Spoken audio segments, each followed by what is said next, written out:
నిన్న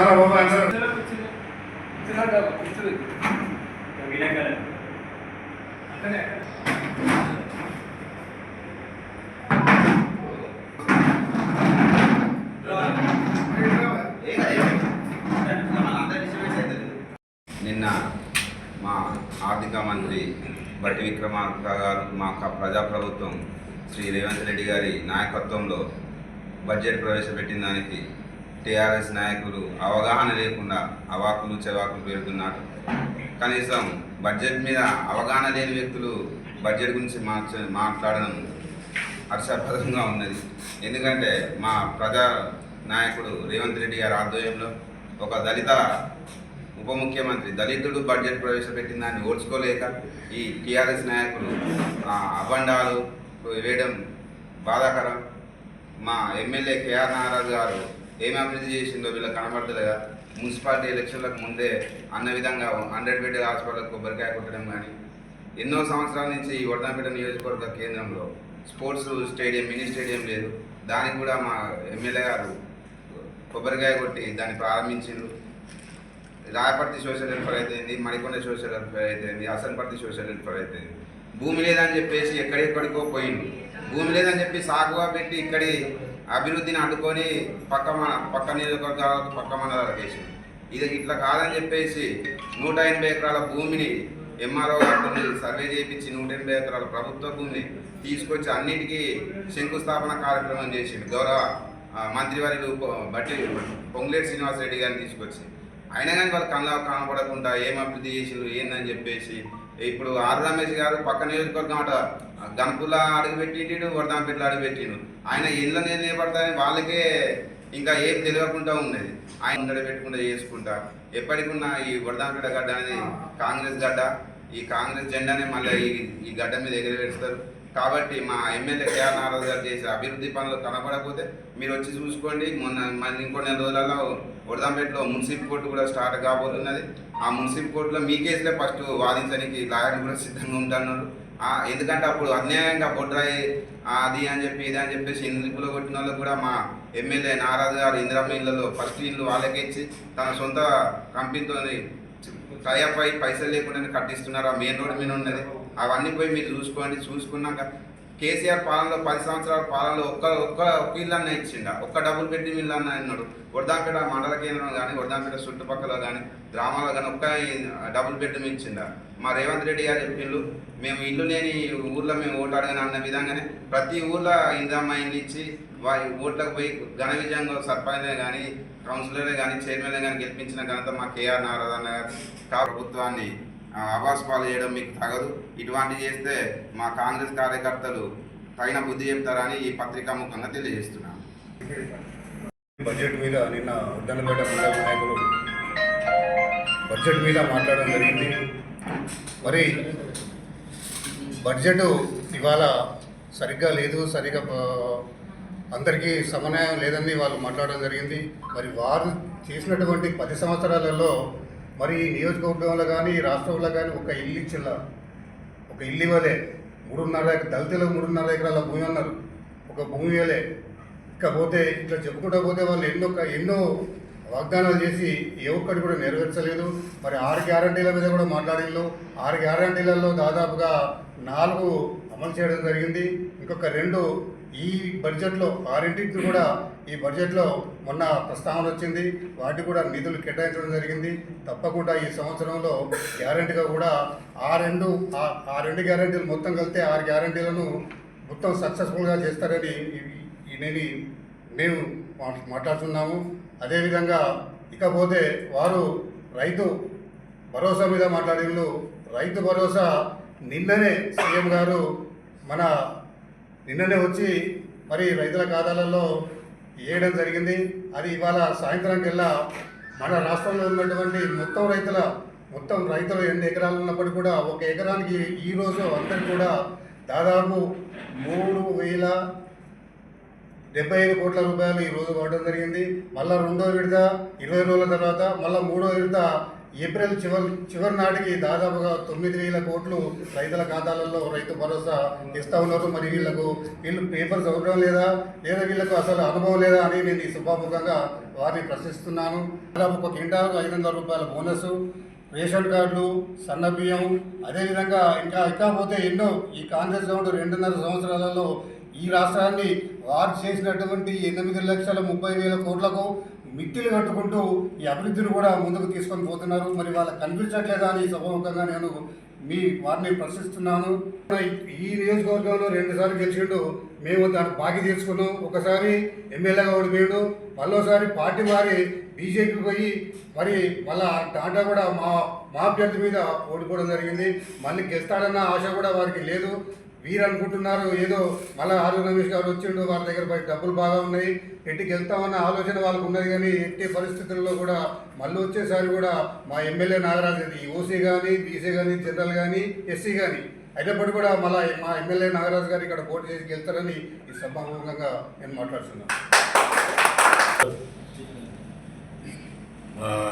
ఎమ్మెల్యే నాగరాజు గారు మాకు చేసిన అభివృద్ధి ఎంతో ఉంది.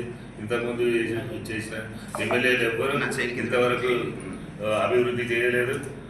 మా ఎమ్మెల్యే గారు ఇంటిగ్రేటెడ్ స్కూల్ 200 కోట్లతోటి ఇంటిగ్రేటెడ్ స్కూల్ తీసుకురావడం జరిగింది.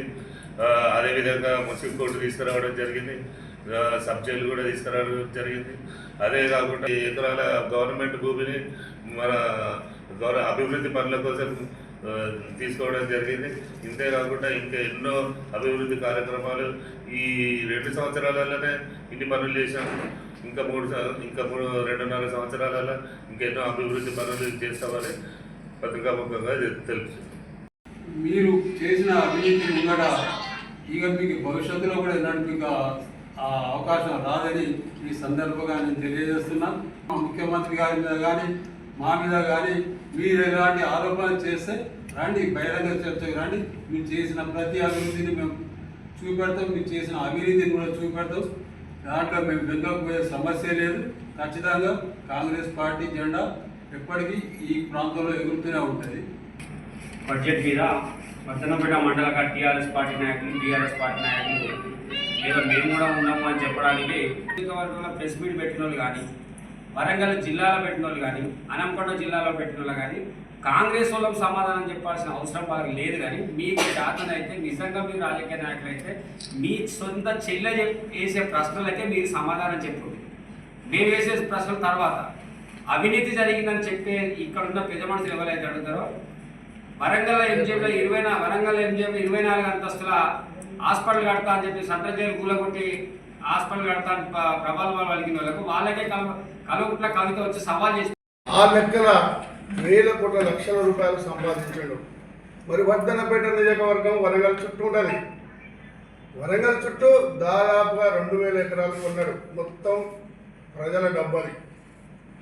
ఆర్ రమేష్ మొత్తం 10 సంవత్సరాల డబ్బులు.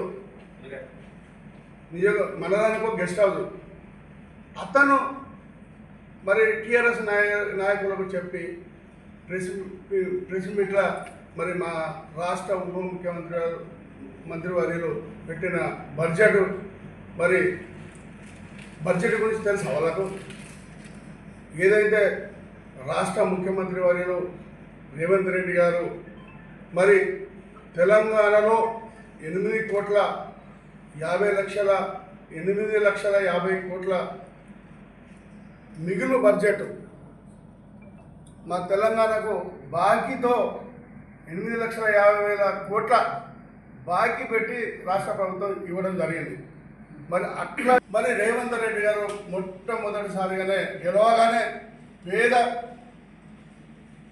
ఆడబిడ్డలకు ఉచిత బస్సు ఛార్జీలు ప్రవేశపెట్టడం జరిగింది.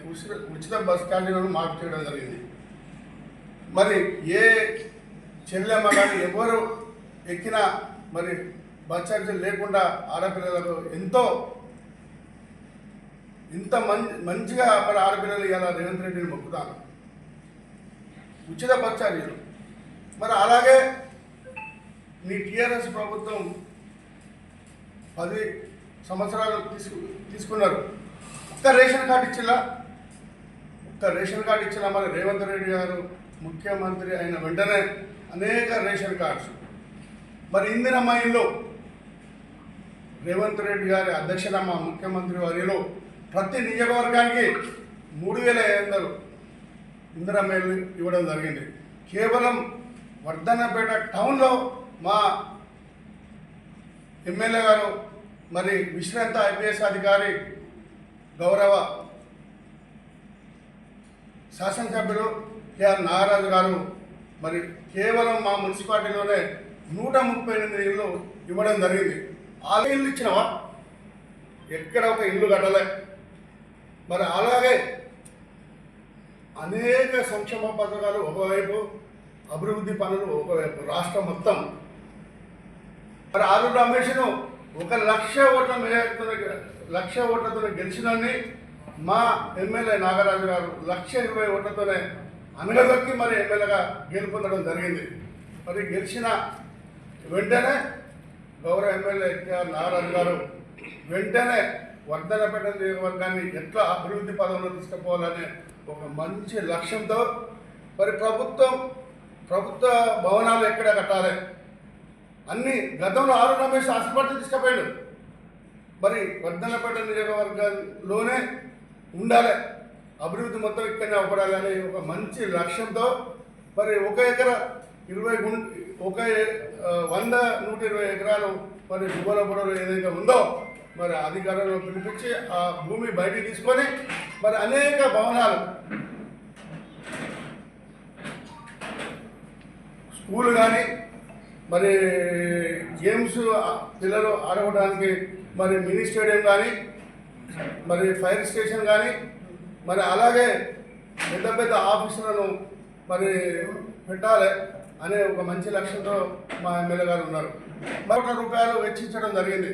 బడ్జెట్ గురించి తెలవడాల్లో వాళ్ళకి ఏమన్నా మాట్లాడడానికి కొంచెం సిగ్గు శరం ఉండాలి.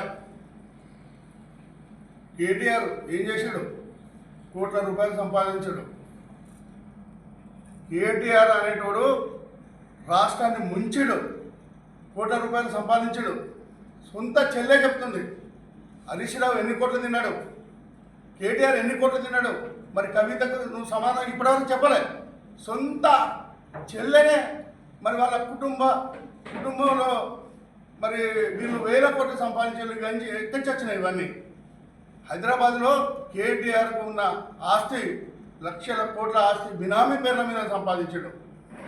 ప్రెస్ మీట్ పెట్టి ఏం చేసి తెలదా? రేవంత్ రెడ్డి గారు మరి నిన్ననే రైతు రుణమాఫీలో ఈ రోజు నుంచి ఎకరా ఒక నిబద్ధతతో ఒక ప్రత్యేక ప్రణాళికతో మరి మా ముఖ్యమంత్రి గారు వెళ్ళడం జరిగింది. ఈ రోజు నుంచే రైతు బంధు డబ్బులు పడుతున్నాయి. మీకు అవగాహన లేదు. మా ప్రభుత్వం మరి 8,50,00,000 మీరు లోటు బడ్జెట్తో ఇచ్చారు. అయినా రేవంత్ రెడ్డి గారు మరి ఆలోచన చేసి ప్రభుత్వ అధికారులను తీసుకొని ఒక్కొక్క పథకాన్ని మరి బ్రహ్మాండంగా తీసుకుపోవడం జరిగింది. ఈ 6 గ్యారెంటీలకైతే 6 గ్యారెంటీలు కాకుండా ఇంకా ఎన్నో పథకాలు, ఒకవైపు సంక్షేమ పథకాలు, ఒకవైపు అభివృద్ధి పనులు చేసుకుంటూ పోతున్నాడు. మరి మా గౌరవ ఎమ్మెల్యే కేఆర్ నాగరాజు గారు కూడా మరి రాబో రోజులలో మరి కోర్టు వస్తుంది, మాకు మున్సిపల్ కోర్టు వస్తుంది. అలాగే ఎన్నో ప్రభుత్వ భవనాలు దగ్గర 2,000 కోట్లతోనే మరి ప్రభుత్వ భవనాలు కూడా కట్టడానికి రెడీగా ఉన్నారు. మరి ఆరు రమేష్ లేక నియోజకవర్గానికి మండలానికి గెస్ట్ హౌస్ మాకు లేదు. మా ఎమ్మెల్యే గారు మరి ఏదైతే అనుకున్నో పేద ప్రజలకు ఏదున్నా ఇల్లు కానీ ఇందిరమ్మ ఇల్లు కానీ ఏ పథకమైనా పేద ప్రజలకు ఇవ్వడం జరిగింది. నీ లెక్క వేరే పనులు ఏం లేవు. మరి ప్రభుత్వం కానీ మా ముఖ్యమంత్రి వర్యులు కానీ మరి 6 గ్యారెంటీలకు లక్షల కోట్ల రూపాయలు మరి వెచ్చించడం జరిగింది. అలాగే మా ఎమ్మెల్యే గారు కూడా పక్కా ప్రణాళికతో వర్ధనపేట నియోజకవర్గాన్ని ఒక బ్రహ్మాండంగా తీర్చిదిద్దే దిశలో వెళ్ళడం జరుగుతుంది.